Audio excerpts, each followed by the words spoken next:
Over the past few days in Egypt, people have taken to the streets in Cairo and been filming their experiences. A lot of people wrote in, you can see here from the streets of Cairo, wondering your reaction to the events that are taking place there. Kam Hawi wrote in saying, "Dear President Obama, regarding the current situation in the Middle East and Egypt over the past 2 days, what do you think of the Egyptian government blocking social networks and preventing people from expressing their opinions?" Well, let me say, first of all, that Egypt's been an ally of ours on a lot of critical issues. They made peace with Israel. President Mubarak has been very helpful on a range of tough issues in the Middle East. But I've always said to him that making sure that they are moving forward on reform, political reform, economic reform, is absolutely critical to the long-term well-being of Egypt.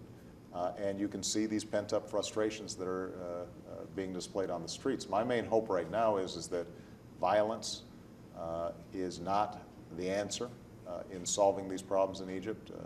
So the government has to be careful about not resorting to violence, and the people on the streets have to be careful about not resorting to violence.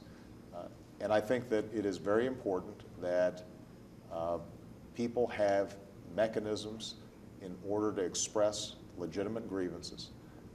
As I said in my State of the Union speech, there are certain core values that we believe in as Americans that we believe are universal: freedom of speech, freedom of expression, people being able to use social networking or any other mechanisms to communicate with each other and express their concerns.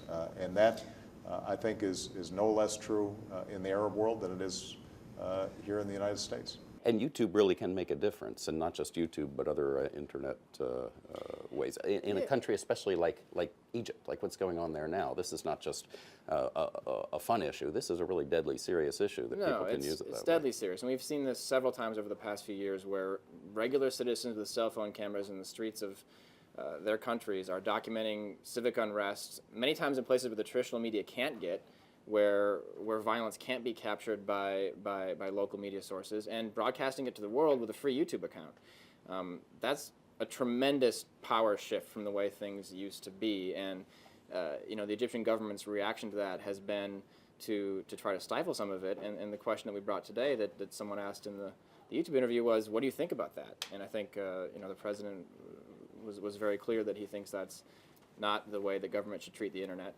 and that really people's use of the internet in these really critical situations to document things that deserve to be seen by the world is one of the most exciting and phenomenal sort of developments that the web has brought to bear.